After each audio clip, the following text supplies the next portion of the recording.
জায়গাটা তো একদম ফাঁকা। আচ্ছা, শ্রেয়া ভুল জায়গায় চলে আসেনি তো? ভাই এই কোঅর্ডিনেটস তো এখানকারই। এসওএস এখান থেকেই হয়েছে। একবার ফোন করে দেখি।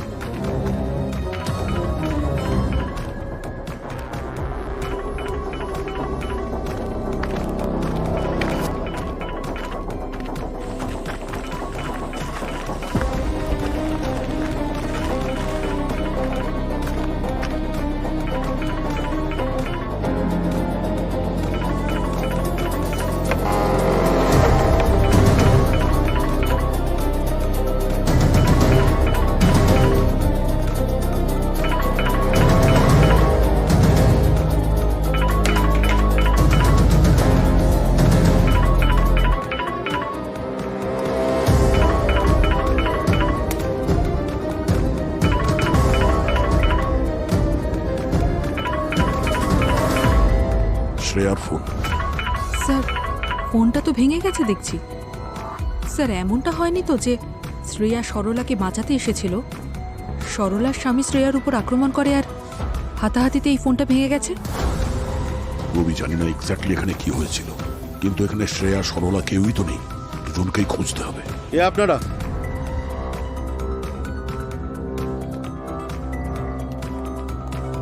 এখানে কি করতে এসেছেন? আপনি কে? আমি কে? আপনারা কে বলুন? সিআইডি। কোনো আইডি ঠাইডি আছে? কিন্তু সিআইডি আমার বাড়িতে কি করছে? তোমার বাড়ি? তুমি সরলার হাজবেন্ড? হ্যাঁ, আমি ওনার হাজব্যান্ড অরবিন্দ। কিন্তু সরলাকে তো কোথাও দেখতে পাচ্ছি না। সব ঠিক আছে তো স্যার? সরলা! এই, নাটক বন্ধ কর, বুঝলি? বল, সরলা কোথায়? সরলা কোথায়? শ্রেয়া কোথায়? কে কে শ্রেয়া স্যার? আমি তাকে চিনি না স্যার। সরলা মনে হয় কাছে কাছে। আমি তো ডিউটি থেকে ঘুরিয়ে এলাম স্যার। মিথ্যে কথা বলিস না। সরলা সিআইডি অফিসার শ্রেয়াকে ফোন করেছিল। ও কাঁদছিল, ও ভয় পেয়েছিল। মা আজকে আমার জন্য স্পেশাল পায়েস বানাবে তো? আচ্ছা ঠিক আছে, তাই হবে, প্রমিস। চলে এসো মা, চলে এসো। Okay bye bye bye baby, bye bye. Bye. হ্যাঁ সরলা। দিদি দিদি, আমার বোন আমাকে নেশা করে আবার মারছে, টাকা চাইছে, আর দেব না বলাতে আরো বেশি করে মারছে। মারছে? তুমি ঠিক আছো তো? হ্যাঁ দিদি, আমি ঠিক আছি, কিন্তু আমার খুব ভয় করছে দিদি। আচ্ছা তুমি শান্ত হও, তুমি বলো তুমি কোথায়? দিদি, আমি ঘরে ঢুকে দরজা বন্ধ করে দিয়েছি। ও দরজা ভাঙার চেষ্টা করছে, যে কোনো মুহূর্তে ঢুকে পড়বে। দিদি বাঁচাও আমাকে তুমি। আমার কথাটা মন দিয়ে শোনো, তুমি ভেতরেই থাকো, একদম বাইরে বেরোবে না। আর দরজাটা ভেতর থেকে বন্ধ করে দাও, পারলে কোনো ভারী জিনিস দরজায় আটকে রাখো, ঠিক আছে? আমি এক্ষুনি আসছি। ঠিক আছে দিদি। রবি, আমার একটা কথা শোনো। একজন মহিলার গায়ে হাত দিবি তুই? হ্যাঁ? কি কি সব বলছেন স্যার? আমি তো এসব কোনোদিনও ছুঁয়েও দেখিনি স্যার। আর না কোনোদিনও ওর উপরে হাত তুলেছি স্যার। আমি তো আমার নিজের স্ত্রীকে খুব ভালোবাসি স্যার। তাহলে বাড়ির অবস্থা এমন কি করে হয়েছে? আমি জানি না ম্যাডাম। আমি তো এই পাশের সোসাইটিতে সিকিউরিটি গার্ডের কাজ করি স্যার। সারা রাত ওখানেই ছিলাম ম্যাডাম।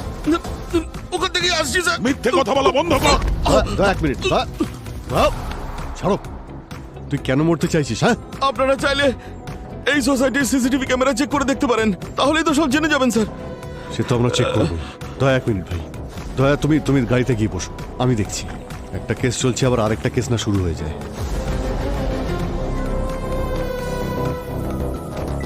স্যার, হ্যাঁ, স্যার সরলাকে তো ফোনে পাচ্ছি না স্যার। ও নিজের ফোন তো কখনো সুইচ অফ করে রাখে না স্যার। ওর নিশ্চয়ই কিছু একটা হয়েছে। প্লিজ স্যার, আমার স্ত্রী আর আমার বাচ্চাকে বাঁচান স্যার। বাচ্চা? হ্যাঁ স্যার, ও প্রেগনেন্ট স্যার। ওর নাম্বার দাও আর ওর ছবি দাও, ঠিক আছে? দয়া স্ট্রেস নিও না, শ্রেয়াকে পেয়ে যাবো, ওকে আমরা ঠিক খুঁজে বের করবো। এই সরলা, ওর লোকেশনটা এখানেই দেখাচ্ছে। ফোন সুইচ অফ হওয়ার আগে ওর লাস্ট লোকেশন এখানেই ছিল। ক্রাইম টিপ? আগেও এখানে ক্রাইম হয়েছিল নাকি? মনে হচ্ছে পাওয়ার অফ। অভিজিৎ হতে পারে এই ক্রাইম সিন ঘেরাটোপের আড়ালে।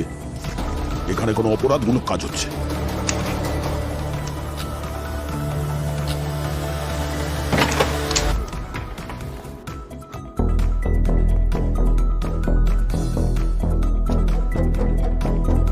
মনে হচ্ছে এই জায়গাটা অনেকদিন ধরে বন্ধ রয়েছে। কিন্তু কি হয়েছিল এখানে?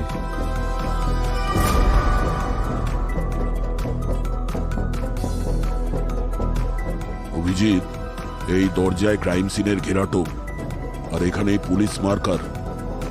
তুমি ঠিকই বলছিলে, এটা ক্রাইম সিনই। কোনো ইনভেস্টিগেশন হয়েছে এখানে? সরলার ফোনের লাস্ট লোকেশনটা এখানে দেখাচ্ছে। ও এখানে কি করতে এসেছিল?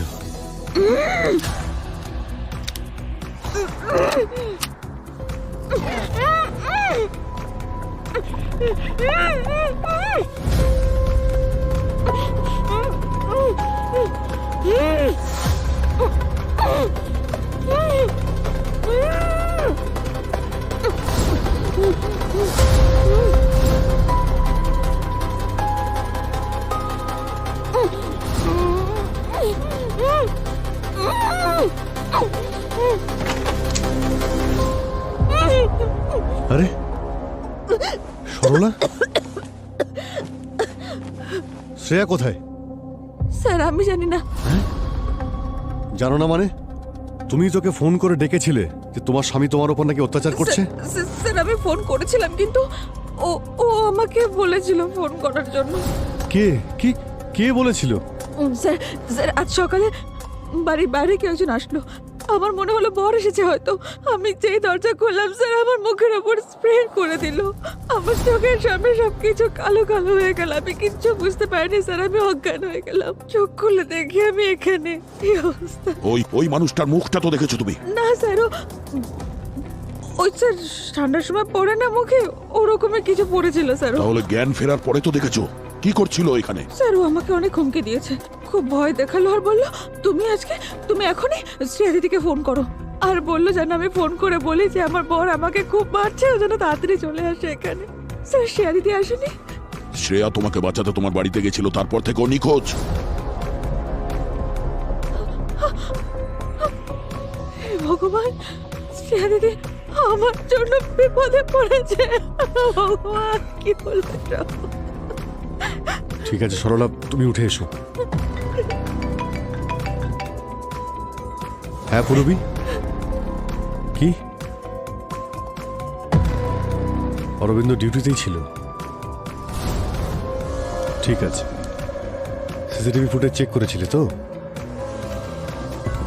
ওর পিছনে লোক লাগাও সাধারণ পোশাকে। হ্যাঁ অভিজিৎ, এই দেখো QR code. QR code scan করে দেখি।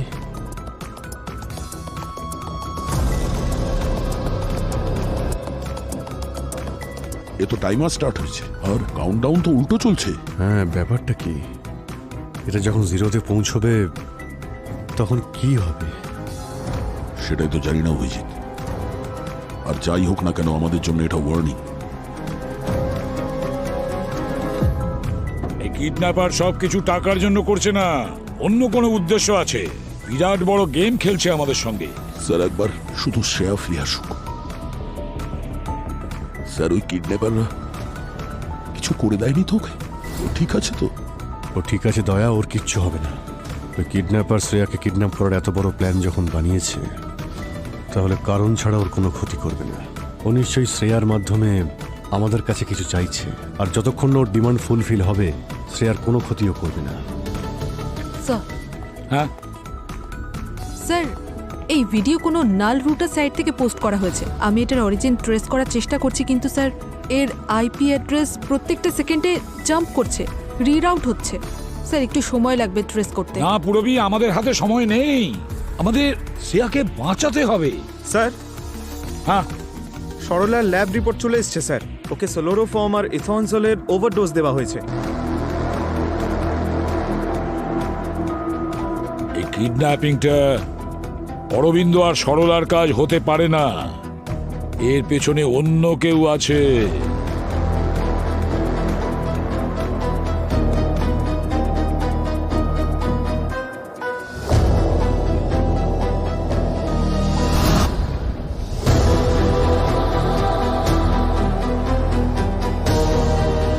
শ্রেয়া, শ্রেয়া ও নড়াচড়া করছে না কেন? ও ও ও ওর কিছু?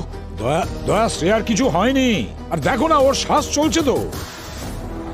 পূরবী, ওই স্পিকারের আইকনের ওপর তুমি একটু ক্লিক করো তো। স্যার ওখানে একটা ওয়েব ক্যাম লাগানো আছে আর ভিডিওটা এনক্রিপ্টেড মনে হচ্ছে। তার মানে স্যার আমরা শ্রেয়াকে শুনতে পারবো আর শ্রেয়া আমাদের। শ্রেয়া তুমি আমাদের কথা শুনতে পাচ্ছ? আমাদের আওয়াজ শুনতে পাচ্ছ?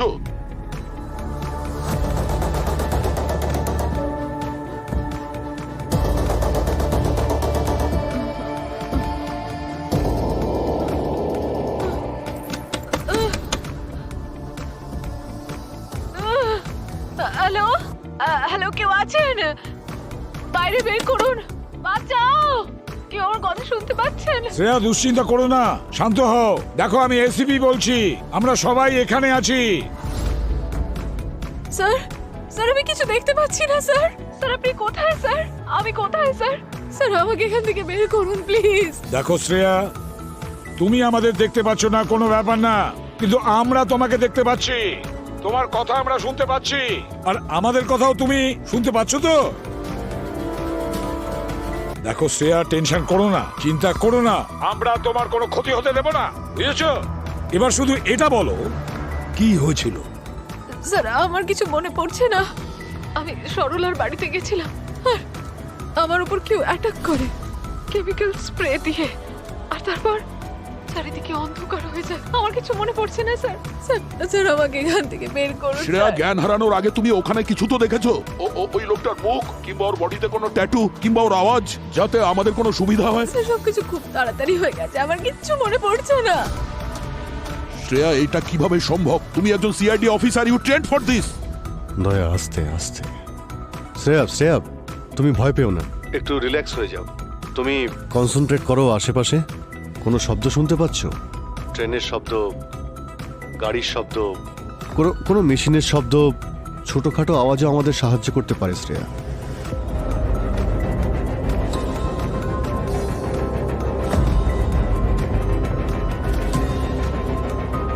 এখানে বড্ড নিস্তব্ধতা স্যার, কোনো আওয়াজ শুনতে পাচ্ছি না। শ্রেয়া, আশপাশটা দেখো, আশেপাশে কোনো জিনিস, কোনো অবজেক্ট বা যে কোনো কিছু।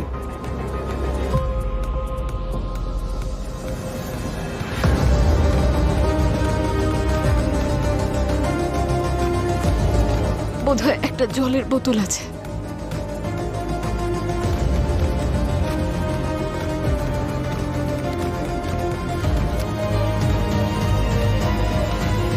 স্যার একটা পেপার আছে এখানে, সিআইডি লেখা আছে। দেখো কি লিখেছে। স্যার এতে কিছু একটা লেখা আছে। তাহলে পড়ে বলো আমাদের। তুমি তুমি একটা বাক্সতে বন্দি, তোমাকে জ্যান্ত কবর দেওয়া হয়েছে 6 গজ এর মাটির নিচে। অক্সিজেন সাপ্লাই আর মাত্র 7 ঘন্টা থাকবে। তোমার নিঃশ্বাস নেওয়ার ওপর ডিপেন্ড করবে 7 ঘন্টা যথেষ্ট কিনা। সিআইডি যদি তোমায় বাঁচাতে চায় তাহলে আমি যেমনটা বলছি এমনটাই করতে হবে। একটা ক্লোজড কেসকে আবার ওপেন করতে হবে। এই কেসে যে লোকটাকে খুনের শাস্তি দেওয়া হচ্ছে তাকে নির্দোষ প্রমাণ করতে হবে, আর তাকে জেল থেকে বের করে আনতে হবে। সময় নষ্ট করো না, প্রত্যেকটা সেকেন্ড শ্রেয়াকে মৃত্যুর দিকে নিয়ে যাচ্ছে। Case number 147 by 2025। 1472025। আমি মরে যেতে চাই না দয়া স্যার। শ্রেয়া, ভয় পেও না, আমরা আছি তোমার সঙ্গে, তোমার কিচ্ছু হতে দেবো না আমরা। যদি আবার কিছু হয়ে যায় আমার মেয়েটাকে একটু আপনারা সামলে রাখবেন প্লিজ। আমি ছাড়া ওর তো আর কেউ নেই স্যার। আপনারা সবাই আমার ফ্যামিলির মতো, প্লিজ ওর খেয়াল রাখবেন আপনারা। শ্রেয়া, আর এই ধরনের কথা বলবে না, বললাম না আমরা তোমাকে খুঁজে বার করবো, তোমার কিচ্ছু হবে না। পূরবী, পঙ্কজ, ওই কিডন্যাপার শ্রেয়াকে সরলার বাড়ি থেকে এখানে নিয়ে যেতে কোনো না কোনো গাড়ির ব্যবহার নিশ্চয়ই করেছে। তোমরা সরলার বাড়িতে যাও, আশেপাশে খোঁজ নাও, নেবারদের জিজ্ঞেস করো, সিসিটিভি ফুটেজ চেক করো, দেখো যদি কিছু জানতে পারো। অভিজিৎ, দয়া, স্যার, একটা কাজ করো, এই কেসটাকে খোলো 1472025 কে। যদি কিডন্যাপার চায় না যে ওই খুনিকে নির্দোষ প্রমাণ করবে, তাহলে আমরা তাকে সাহায্য করব। যদি আমাদের শ্রেয়াকে বাঁচাতে হয় তবে। ইন্সপেক্টর সাহেব, আমাদের কাজ একটু তাড়াতাড়ি করে দেবেন। মানছি যে কেসটা একটু পুরনো, কিন্তু আমাদের কাছে প্রত্যেকটা সেকেন্ড ইম্পর্টেন্ট। আরে দয়া স্যার, এই কেসটা তো অনেকদিন আগে বন্ধ হয়ে গেছে, তাহলে এত আর্জেন্সির কারণটা কি ভাই? একজন সিআইডি অফিসারের জীবন যেতে চলেছে, এর থেকে আর্জেন্ট কিছু আছে? আরে ফাইল এখনো পর্যন্ত নিয়ে এলো না। আরে ফাইল আনতে কত সময় লাগে? 3 মাস আগে আননোন নাম্বার থেকে কল আসে। সেই কলার বলেছিল যে ওয়াসাই ব্রিজের কাছে কাউকে কিছু বেশ বড় কিছু মানে হেভি জিনিস ছুঁড়ে ফেলতে দেখেছে, আর সে আমাকে কারের নাম্বারটাও বলে দিয়েছিল। এই যে নাম্বারটা। হ্যাঁ স্যার, আমাদের টিম সঙ্গে সঙ্গে পৌঁছে যায়, ওই কারটাকে ব্রিজের কাছে আটকে দেয়। ড্রাইভারের নাম ছিল গগন। এই কাঁচটা নিচে নামা, নিচে নামা কাঁচ। কোত্থেকে আসছিস? লাইসেন্স আছে? চল ডিকি খোল, ডিকি খোল। আসলে স্যার ও খুব কনফিউজড ছিল, একটু নাটকও করছিল। ও ভাবছিল যে আমরা হয়তো কিছু বুঝছি না। যেই আমরা কারের ডিকিটা খুলেছিলাম, প্রমাণও আমরা পেয়ে গেছিলাম। মেয়েদের হাতের ওই কাঁচের চুড়ি, সেই টুকরোগুলো, আরো কিছু কিছু জিনিস। এই দেখুন স্যার। এইগুলো সব গাড়ির ডিকিতে পেয়েছেন আপনি? হ্যাঁ স্যার। তারপর আমরা গগনের বাড়িটাকে তল্লাশি করি। সেই সময় চারিদিকে রক্ত আর রক্ত, মেঝেতে রক্ত, দেওয়ালে রক্ত, চারিদিকে। আর ওই বাড়ির ওয়াশিং মেশিনে পর্যন্ত গগনের জামা কাপড় রক্তে ভেজা ছিল। এই যে, এই নিন স্যার।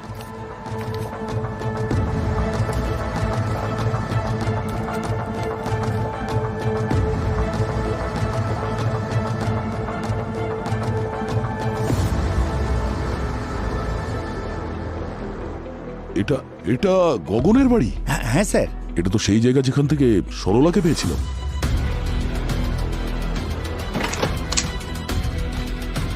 সেই জন্যই ওখানে ক্রাইম টেপ লাগানো ছিল। ওই বাড়িটা গগনের কেসের ক্রাইম সিন ছিল।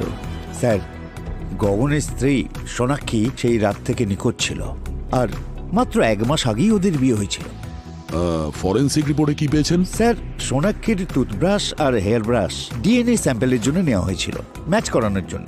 ওই বাড়িতে পাওয়া রক্ত আর ওই গাড়িতে পাওয়া রক্তের সঙ্গে ওর ডিএনএ ম্যাচ করে যায়। ওই বডিটা আমরা খুঁজে পাইনি স্যার, আজও পর্যন্ত পাইনি। প্রমাণ এতটাই স্ট্রং ছিল যে কোর্ট বডি না পেলেও গগনকে দোষী প্রমাণ করে শাস্তি দিয়ে দেয়। একটু ওই ফাইলটা দিন তো, কেস ফাইল। হ্যাঁ প্লিজ। Thank you. গগন কিছু কি বলেছে? এই সব কিছুর পিছনে মোটিভ কি ছিল? স্যার, সোনাক্ষীর বাবা মারা স্টেটমেন্ট দিয়েছেন গগন নাকি পণ চাইতো, মানে অনেক কিছু চাইতো আর কি। আর নতুন গাড়ি পাওয়ার জন্য ঝগড়া করতো, এমনকি নিজের স্ত্রীকেও মারধরও করতো নাকি। আর স্যার, যখন এই নিয়ে পুলিশে কমপ্লেন করা হলো, তখনই গগন নিজের স্ত্রী সোনাক্ষীকে মেরে ফেলেছিল। এই ফাইলে গগনের কনফেশন নেই? না স্যার, গগন কখনো কনফেসই করে। ওর এটা পর্যন্ত মনে নেই যে যখন ওর জ্ঞান ফিরেছিল ও ব্রিজের কাছে কেন গিয়েছিল। ও এটাও বুঝতে পারেনি যে ওর সাথে কি হচ্ছে। ওর কিচ্ছু মনে নেই স্যার, কিচ্ছু বলতে পারেনি স্যার। যদি গগন মিথ্যে কথা না বলে, হতে পারে কেউ ওকে ফাঁসাচ্ছে। গগনের ফ্যামিলি ব্যাকগ্রাউন্ড, কোনো রিলেটিভ? আছে স্যার, ওর বাবা মা আছে, সবসময় ওর পাশেই থাকে। ওরা সবসময় বলে ওর ছেলে নির্দোষ, কিন্তু তাতে কোনো লাভ হয়নি। কি মনে হয় দয়া, গগনের বাবা মা এসব করছে না তো নিজের ছেলেকে নির্দোষ প্রমাণ করার জন্য? কিছু বলা যাচ্ছে না অভিজিৎ। যদি কোনো বাবা তার ছেলের জন্য সিআইডি কে চ্যালেঞ্জ করতে পারে, তাহলে হতে পারে ওর মাথায় গন্ডগোল আছে, না হলে খুব কষ্টে আছে। বাঁচাও এসপি স্যার, দয়া স্যার, আমি নিঃশ্বাস নিতে পারছি না স্যার। শ্রেয়া, চিৎকার করো না, ওখানে শোনার কেউ নেই। ফর নাথিং, নিজেকে ক্লান্ত করো না, হাঁপিয়ে উঠবে। Yes sir. হ্যাঁ পুরবি। স্যার, সরলার বাড়ির আশেপাশের লোকজন বলছিল যে ওরা আজ সকালে সরলার বাড়ির পাশ থেকে 3টে গাড়ি বেরোতে দেখেছে। একটা ব্লু টেম্পো, একটা ব্ল্যাক কালারের এসইউভি আর একটা লাল কালারের সেডান। আর স্যার, কেউই গাড়ির নাম্বার প্লেট দেখেনি, যাতে আমরা কোনো রকম লিড পেতে পারি। পুরবি, একটা কাজ করো, ওই বস্তি যে এরিয়াতে আছে ওই এরিয়ার সমস্ত এক্সিট পয়েন্ট বন্ধ করো। দ্বিতীয়ত, ওখানে যে দোকানগুলো আছে, বাস স্টপ আছে, হয়তো ওখানে সিসিটিভি ক্যামেরা লাগানো আছে, তাহলে সেটার ফুটেজ চেক করো। হতে পারে ওই 3টে গাড়ির নাম্বার পেয়ে যেতে পারি আমরা। Okay sir. স্যার, হ্যাঁ স্যার গগনের কেস ফাইল। ঠিক আছে, তুমি যেতে পারো। গগন, তার মানে সেই কেসটা যার কারণে শ্রেয়া কিডন্যাপ হয়েছে? হ্যাঁ সালুখে, এটা সেই কেসটা। আমার মনে হয় এই কেসটায় সিআইডির সঙ্গে কোনো না কোনো কানেকশন আছে। সেটা লিঙ্কটাকে আর সূত্রটাকে আমরা খুঁজে বের করবই। হ্যাঁ অভিজিৎ, স্যার আমরা লোকাল পুলিশের সঙ্গে কথা বলেছি, কিন্তু সমস্ত প্রমাণ তো গগনের বিরুদ্ধেই স্যার। মনে হচ্ছে আমাদের এই কেসটা ওপেন করতে হবে। একদম ঠিক কথা বলেছো তুমি অভিজিৎ, আমারও তাই মনে হয়। আরো একটা কথা স্যার, এই গগনের মা বাবা কোর্টের রায় মানতে চায় না। ওদের বক্তব্য যে ওদের ছেলে নির্দোষ। এই গগনের বাবা একজন রিটায়ার্ড কম্পিউটার ইঞ্জিনিয়ার স্যার। আমার মনে হচ্ছে যে শ্রেয়ার কিডন্যাপে ওনারই হাত আছে, যাতে উনি এই কেসটাকে আবার খোলাতে পারেন সিআইডির ওপরে প্রেসার দিয়ে।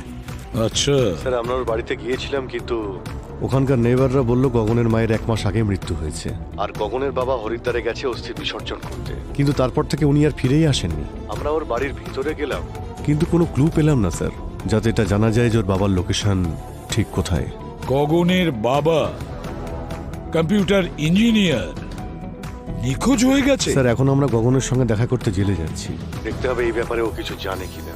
হতে পারে এই বাপ ছেলে মিলে এই খেলাটা খেলছে। ঠিক আছে অভিজিৎ। বস, যদি এই কিডন্যাপারটা ঠিক হয় তাহলে প্রমাণ হচ্ছে যে একজন নিরপরাধী জেল খাটছে। এমনটাও তো হতে পারে শাহরুখে, যে কেউ আমাদেরকে ইউটিলাইজ করতে চাইছে একজন অপরাধীকে জেল থেকে মুক্ত করতে।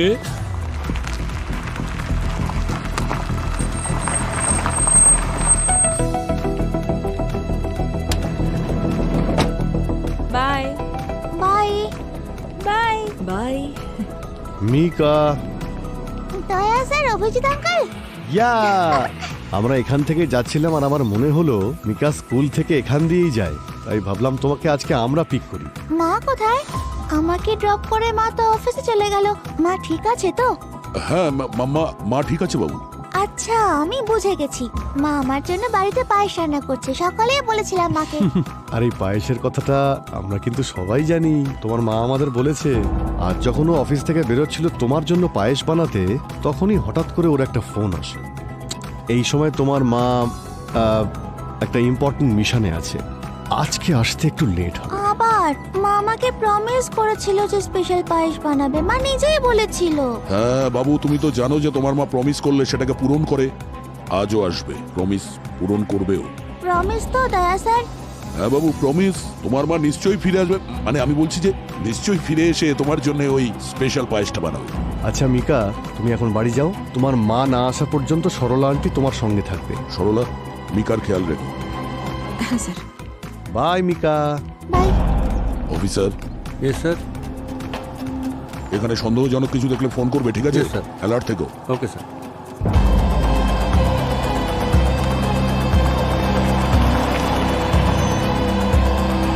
স্যার আমি কিচ্ছু করিনি, আমি আমার ওয়াইফকে মার্ডার করিনি স্যার।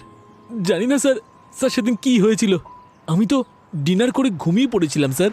যখন চোখ খুললো দেখি আমি আমার গাড়িতে রয়েছি ওয়াসাই ব্রিজের কাছে। আমি জানি না ওখানে কি করে পৌঁছালাম। তারপর কি হলো? পুলিশ আমাকে অ্যারেস্ট করে নিল, বলল আমি নাকি আমার ওয়াইফকে খুন করেছি।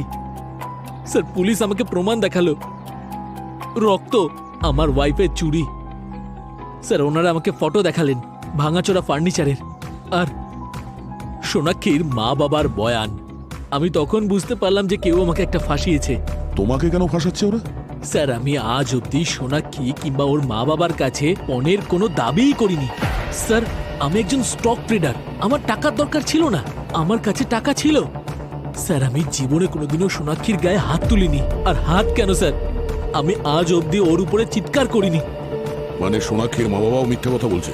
জানি না স্যার, সোনাক্ষীর মা বাবা মিথ্যে কথা বলছে নাকি সোনাক্ষী নিজে। তার মানে হতে পারে যে সোনাক্ষী ওর মা বাবাকে বলেছে ওর গায়ে হাত তোলার কথাটা আর পণ নেওয়ার কথাটা, আর সোনাক্ষীর মা বাবা নিজেদের মেয়ের কথাই বিশ্বাস করেছেন। কিন্তু স্যার আমাকে সোনাক্ষী ফাঁসিয়েছে। স্যার সেদিন ও নিশ্চয়ই খাবারের মধ্যে এমন কিছু মিশিয়েছিল যে খাবার খাওয়ার পরে আমার এত গভীর ঘুম পায় যে আমি বুঝতেই পারিনি কি হচ্ছে। আর স্যার তারপরে সোনাক্ষী সবকিছু প্ল্যান করেছে।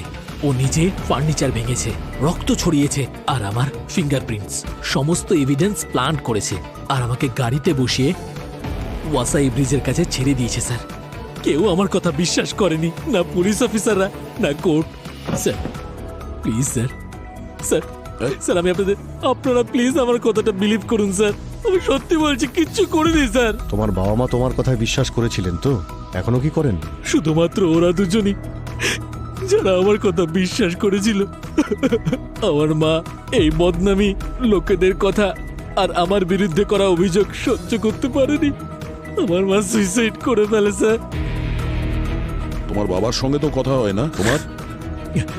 না স্যার, মায়ের চলে যাওয়ার পর এই ধরুন প্রায় মাসখানেক আগে একটু কথা হয়েছিল। আপনারা এরকম কেন জিজ্ঞাসা করছেন? স্যার আমার বাবা ঠিক আছেন তো? ওনার কিছু হয়নি তো?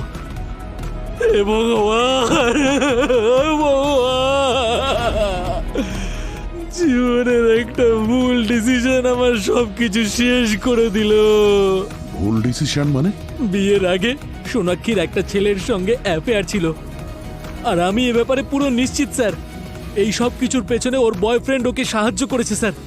আমার কপালটা দেখেছেন স্যার, ওরা নিজেদের লাইফটাকে এনজয় করছে, আর আমি শাস্তি ভোগ করছি সেই অপরাধে যেটা আমি কোনোদিন করিনি। তুমি নিজেকে জেল থেকে বার করবার জন্য কোনো চক্রান্ত করছো না তো? এটা আপনি কি বলছেন স্যার? আমি বুঝতে পারলাম না।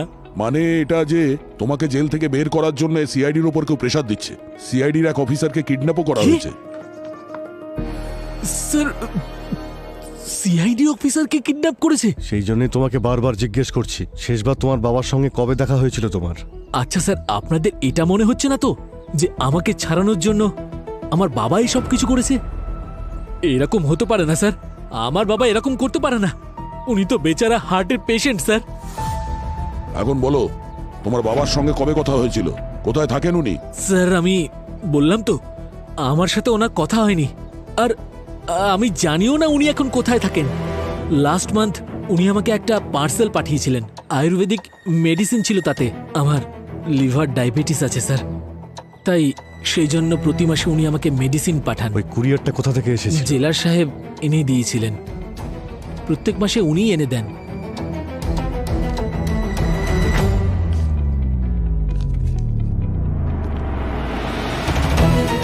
ডক্টর সালুকে কিছু পেয়েছেন? এমন কিছু যাতে আমরা প্রমাণ করতে পারি যে গগন তার স্ত্রীকে খুন করেনি? না ভাই, সমস্ত এভিডেন্স এই কথাই বলছে যে গগনই সোনাক্ষীকে মেরেছে। এটা কিভাবে সম্ভব স্যার? গগন বারবার বলছে যে ওকে ফাঁসানো হয়েছে।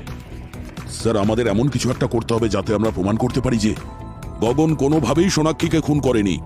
আর তাছাড়া যত তাড়াতাড়ি সম্ভব আমাদের শ্রেয়াকে বাঁচাতে হবে, সময় পেরিয়ে যাচ্ছে। বুঝে উঠতে পারছি না যে এমন মনে হচ্ছে সবকিছু ওই ক্রাইম সিনের মধ্যে যত এভিডেন্স আছে সমস্তটা যেন সাজানো, সবকিছু যেন হাতের কাছে রেখে দিয়েছে সাজিয়ে। এই দেখো ফার্নিচার, এই চুড়ি, এই দেখো রক্ত, রক্তের ছাপ, সব যেন আমরা সহজেই পেয়ে যাই। হ্যাঁ স্যার, গগন তো বলছেই যে ওর স্ত্রী প্ল্যান করেছিল ওকে ফাঁসানোর জন্য। অনেকবারই অপরাধীরা কোনো না কোনো ভুল করে, আর একটা ভুল লুকোতে ওরা অনেকগুলো ভুল করে বসে। সালুকে একটা কাজ করো, হ্যাঁ তুমি আবার ক্রাইম সিনে যাচ্ছ তো, তখন নিজের ফরেন্সিক আই ভিউ দিয়ে ভালো করে দেখবে, দেখো কিছু পাওয়া যায় কিনা। আর যদি কিছু পাওয়া যায় খুব তাড়াতাড়ি আমাকে জানাবে। ঠিক আছে বস, হ্যাঁ। আমি যাচ্ছি। হয়তো এই এভিডেন্সের কারণে অন্য কোনো এভিডেন্স পেয়ে যেতে পারে। একদম। এবারে আমাদের টার্গেট এমন ক্রিমিনালকে যার শাস্তি অলরেডি হয়ে গেছে, তাকে নির্দোষ প্রমাণ করে ছাড়বো।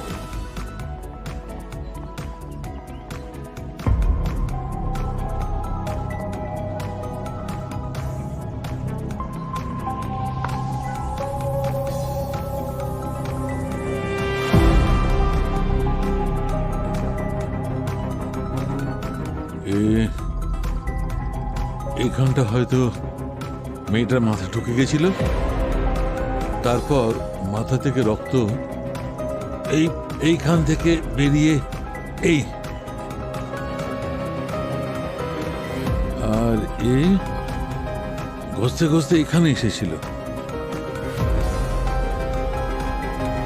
এটা হয়তো ওর পায়ের চিহ্ন, আর ওই দিকে গেছিল এই।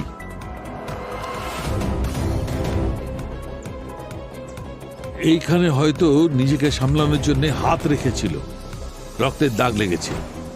এটা পায়ের চিহ্ন। এখানে কোনো গন্ডগোল আছেই বস।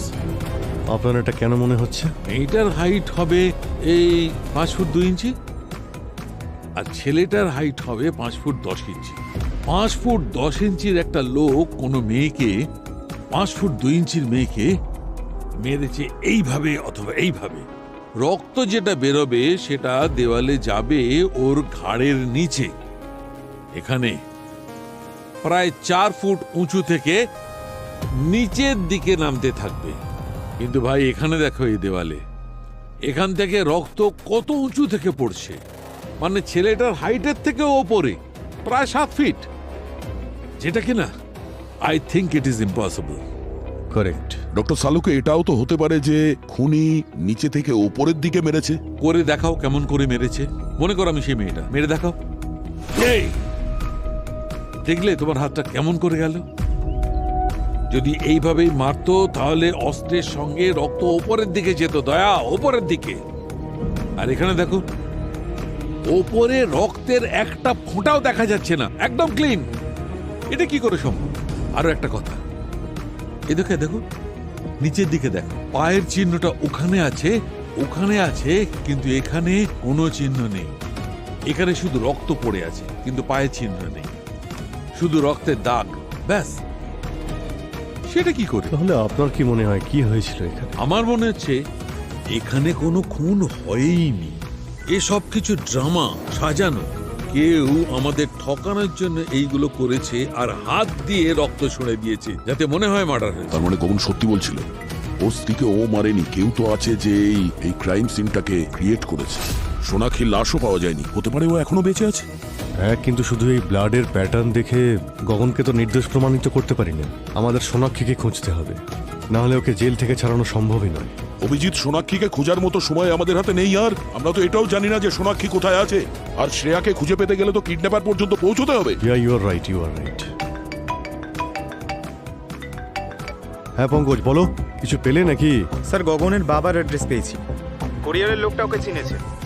এই কুরিয়ার কোম্পানির কাছে কোনায় একটা বাড়ি রয়েছে, সেখানেই থাকে। আর স্যার, এখানে একটা ব্লু টেম্পো আছে। হতে পারে এটা ওই ব্লু টেম্পোই।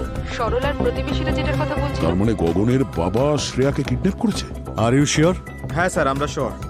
বাড়ির বাইরেই দাঁড়িয়ে রয়েছি, দেখি উনি বাড়িতে আছেন কিনা।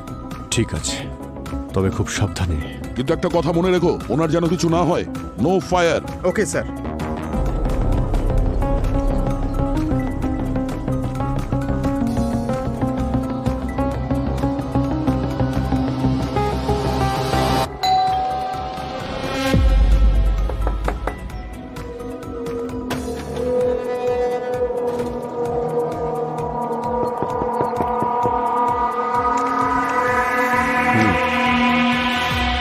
সিআইডি, কিছু প্রশ্ন করার আছে। আপনাকে আমাদের সঙ্গে বিউরো যেতে হবে। আপনারা গগনের কেসের ব্যাপারে এসছেন না? হ্যাঁ। 1 মিনিট।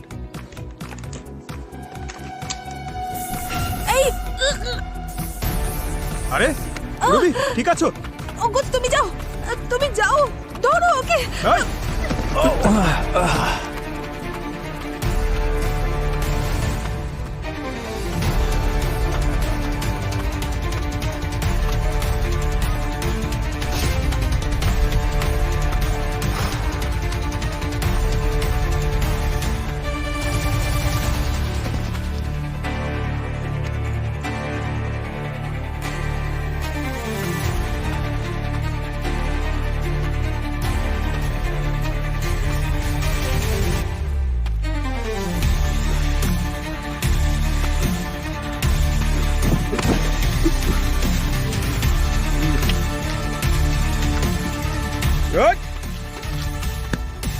নাটক করছিস?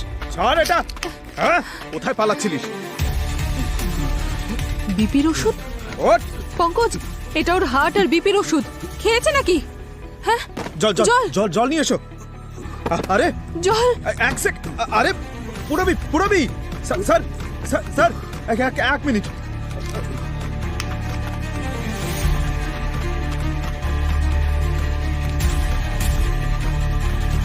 পুরবি, পুরবি তাড়াতাড়ি জল নিয়ে এসো। এই যে জল জল জল জল জল।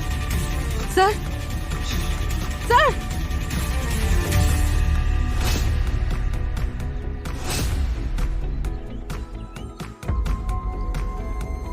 স্যার সোনাক্ষীর সার্চ অফিসিয়ালি শুরু হয়ে গেছে স্যার। সব সোশ্যাল মিডিয়া, প্রিন্ট মিডিয়া সব জায়গায় ওর ফটো পাঠিয়ে দিয়েছি স্যার। অ্যাওয়ার্ডও অ্যানাউন্স করা হয়ে গেছে, খুব তাড়াতাড়ি পাওয়া যাবে ওকে।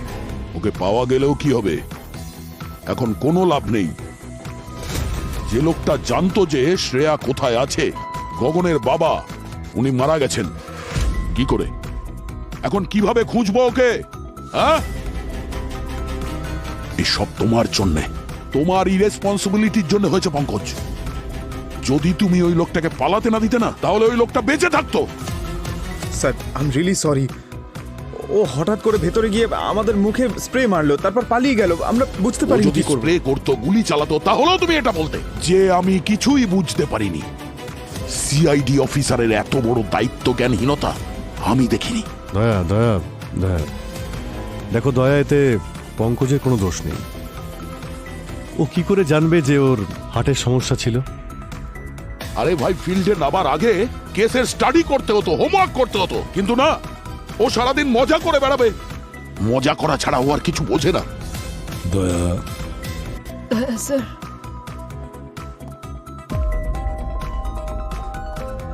আমার মেয়েটাকে আপনি একটু দেখবেন। হ্যাঁ, যদি আমার আমার কিছু হয়ে যায় তাহলে। শ্রেয়া, শ্রেয়া, দেখো, ভেঙে পড়লে হবে না তো। তুমি একজন সিআইডি অফিসার। আচ্ছা, এটা বলো যে তোমার ওখানে আশেপাশে কোনো আওয়াজ শুনতে পাচ্ছ? গান, কোনো স্মেল, যাতে আমাদের সুবিধা হয়।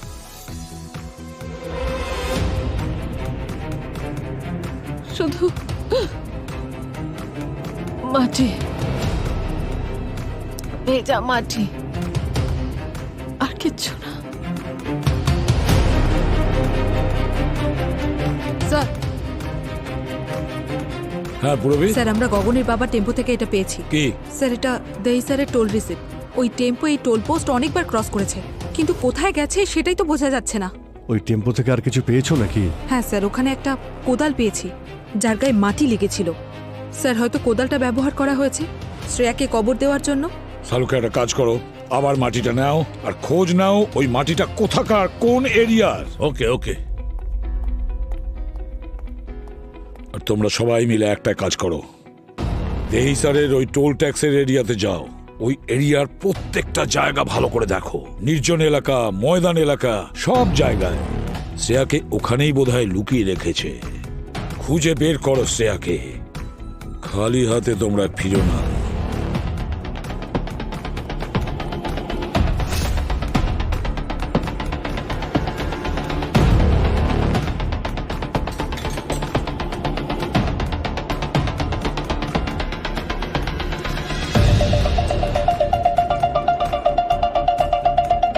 মাই গড, হ্যাঁ ডক্টর সালুখে, দেখো ওই মাটিটা টেস্ট করা হয়ে গেছে, আর এই মাটি থেকে আমি ডেরিয়াম নাইট্রেট আর টেলিমোনিয়াম পাউডারের ট্রেসেস পেয়েছি। আর একটা কথা মনে রেখো অভিজিৎ, ডেরিয়াম নাইট্রেট আর টেলিমোনিয়াম পাউডার বাজি তৈরি করার কাজে লাগে।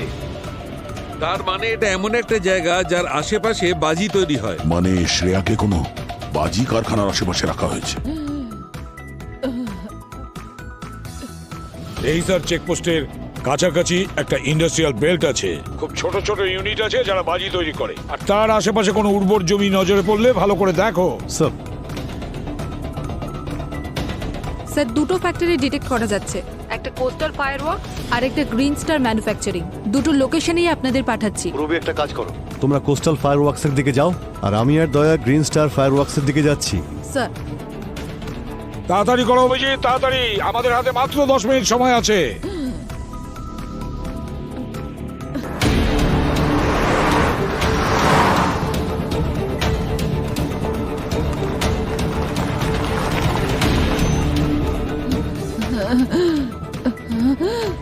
শ্রেয়া, শ্রেয়া, শ্রেয়া,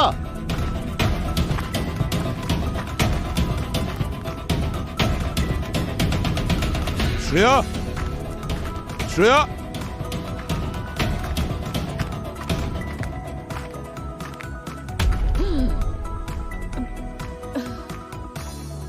দয়া এখানে এসো। এই যে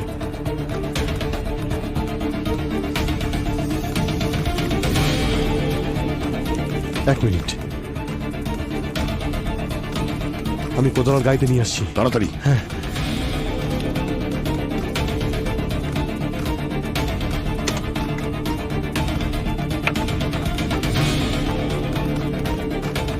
দয়া, এই নাও।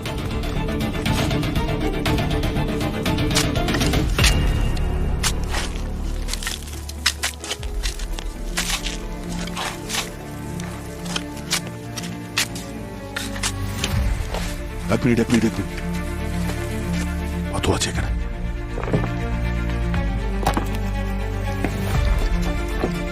ও নো, শ্রেয়া ওঠো। শ্রেয়া চোখ খুলো। শ্রেয়া, নিঃশ্বাস পড়ছে না, পালস নেই। Shreya, hello, ambulance. শ্রেয়া ওঠো।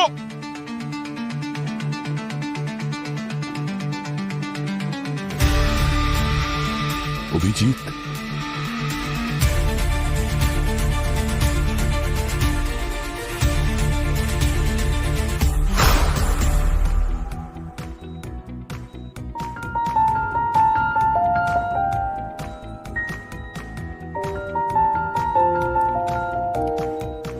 শ্রেয়া,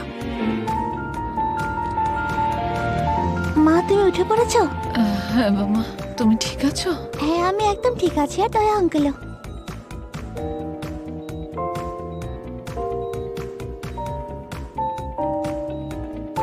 শ্রেয়া, স্যার আপনি? শ্রেয়া, দয়া স্যার এক সেকেন্ডের জন্য তোমাকে একা রাখেনি, সারা রাত এখানেই ছিল। তুমি ঠিক আছো? হ্যাঁ স্যার। আমার তো মনে হয়েছিল তুমি। আমি কোথাও যাচ্ছি না। কি শ্রেয়া, ঠিক আছো? হ্যাঁ স্যার। তোমার মা কেমন আছে? আমি ঠিক আছি স্যার। গুড। স্যার, ওই গগনা সোনাক্ষীর কোনো খোঁজ পেলেন? কেসটা ক্লোজ হয়ে গেছে দয়া। সোনাক্ষী হিমাচলে ধরা পড়েছে ওর সিক্রেট লাভারের সঙ্গে। দুজনকে অ্যারেস্ট করা হয়েছে। মানে আমাদের সন্দেহটা ঠিকই ছিল। সোনাক্ষী জেনে শুনে ওর স্বামী গগনকে ফাঁসিয়েছিল। আমি কখনোই গগনকে বিয়ে করতে চাইনি, কিন্তু বাড়ির লোকেরা জোর করে ওর সঙ্গে আমার বিয়ে দিয়ে দেয়। ও খারাপ লোক ছিল না, কিন্তু আমি ওকে ভালোবাসতে পারিনি। আমি অন্য কাউকে ভালোবাসতাম আর ওর সঙ্গেই থাকতে চেয়েছিলাম। সেই জন্য আমরা দুজন মিলে ওকে সরিয়ে দেওয়ার প্ল্যান করলাম। আমরা ওর উপর আমার খুনের মিথ্যে কেস করলাম। আমার রক্ত সারা ঘরে ছড়িয়ে দিলাম আর সবকিছু ভেঙে চুরে দিয়েছিলাম। তারপর পালিয়ে গেলাম।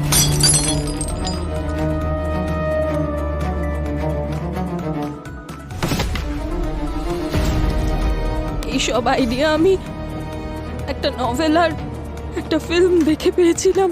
স্যার, গগন নির্দোষ। আমরা দুজন মিলে ওকে ভাসিয়েছিলাম।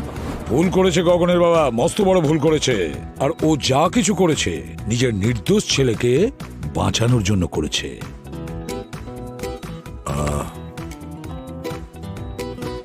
Pankaj, I am very sorry. আমার গতকাল তোমার সাথে ওইভাবে কথা বলা উচিত হয়নি। আমি একটু বেশি উত্তেজিত। আরে স্যার, আপনি আমাকে কেন লজ্জিত করছেন? আরে একজন বুদ্ধিমান ব্যক্তি বলেছেন, সিনিয়রের বকা শুনলেই জুনিয়ররা সিনিয়র হতে পারে। আর সিনিয়র বদমেজাজি হলে আরো তাড়াতাড়ি শিখে যায়। না স্যার, ওই মানালির কেসটা নিয়ে আপনার সঙ্গে একটু কথা ছিল। হ্যাঁ, তাড়াতাড়ি। Get well soon. ওকে, এসো পঙ্কজ। বাই। বাই। টাটা। হ্যাঁ, আমি আসছি স্যার। এসো। Thank you sir. Please don't mention.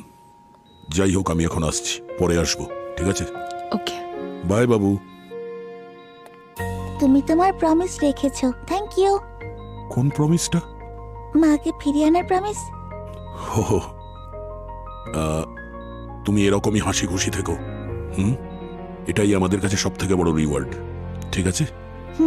আর আমি যখন আসবো তখন কিছু নিয়ে আসবো। না